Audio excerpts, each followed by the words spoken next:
遅かったな、野本。悪いな、野本。別に悲しくねえし。 Last time on Killing Bites, our heroine Kaede faced off against her opponent Kido. To everyone's surprise, Kido fully transforms and reveals himself as a pangolin hybrid, covered in thick protective scales.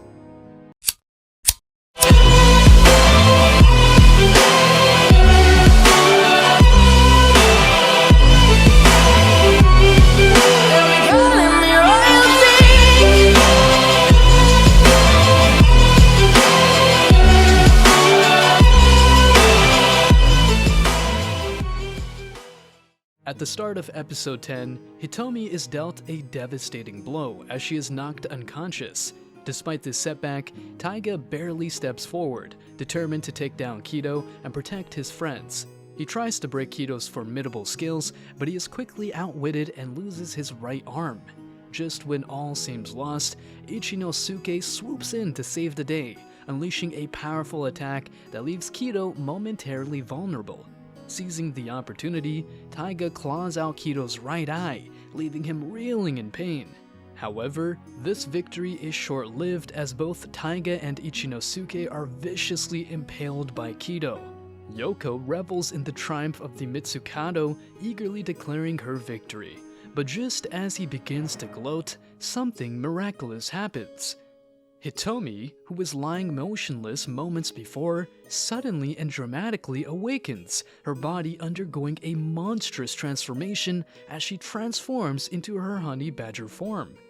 Shido reveals that Hitomi is unlike any other hybrid he has ever encountered.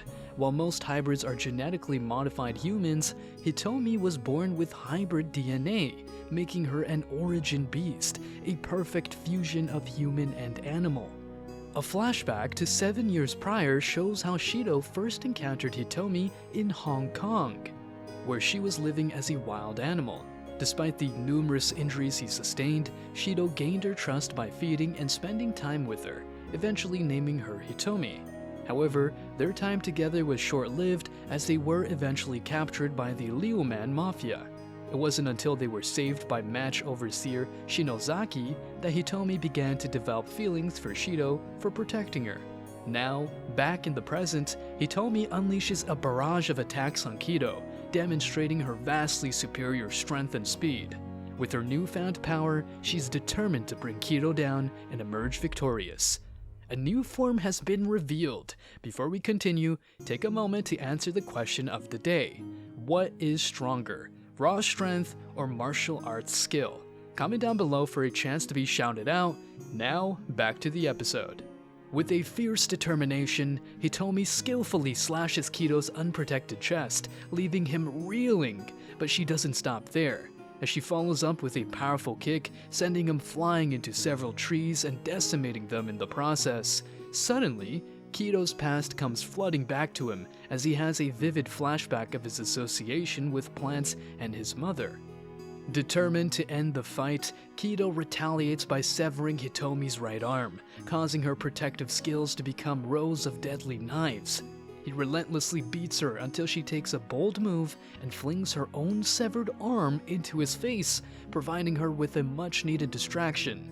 With a sly smile, Hitomi tricks Kido into thinking she is his mother for a split second, giving her the opportunity to thrust her remaining arm down his throat, ultimately winning the match. However, Yoko's rage over losing is cut short as Iruza slashes Kido's throat, killing him and becoming the Killing Bites champion. Yoko passes out from the shock of the events that have just transpired. But just as everyone thought the match was over, Yui suddenly awakens and tries to escape from Iruza. In a stroke of luck, she accidentally performs a perfect somersault kick, knocking Iruza unconscious. To everyone's surprise, Overseer Shinozaki declares Yui as the Killing Bites champion. As the presidents of the four Zaibatsus argue and accuse each other of cheating, all the lights and monitors suddenly shut down. Unbeknownst to the representatives, the island has been infiltrated by chameleon hybrids with orders to eliminate all surviving hybrids, making the match void and resulting in a victory for no one. The chameleon hybrids, under the command of Sumitomo, attempt to eliminate all remaining hybrids, but their mission is thwarted by the match overseer Shinozaki. He boldly announces Yui as the winner, putting a stop to Sumitomo's plan. Tragically, the Sumitomo chairman meets his demise at the hands of Leo. Meanwhile, Shido takes matters into his own hands and orchestrates a coup d'etat, with the support of the Ishida and Yatsubishi chairmen as well as the anti-chairman faction of the Mitsukado. In their quest for power, they ruthlessly eliminate Yuzan, the Mitsukado president, in order to give civilians access to the hybrid creation surgery. With her grandfather gone, Yoko is left defenseless and vulnerable. Leo takes advantage of her weakness and exacts his revenge by violating her and claiming her as his slave. As the match concludes, Yuya returns to his normal life, while Hitomi vanishes. However, 2 weeks later, Yuya receives a message from Hitomi, inviting him to the arena where they first fought Leo. At the arena, Yuya expresses his gratitude to Hitomi for giving him the confidence he needed, and she thanks him for helping her during the matches. Just as Yuya is about to confess his feelings for her, Hitomi attacks and kills him, following Shido's orders. With tears in her eyes, Hitomi departs from the arena, leaving behind a trail of destruction. In the near future, hybrids are finally accepted into human society and have their own city on an island in Tokyo Bay. Non-lethal killing bites matches become a popular form of entertainment, with many young hybrids hoping to become the next champion. However, a shocking revelation takes place when it's uncovered that Yuya is still alive and planning his revenge against Hitomi, Shido, and the entire Zaibatsu organization.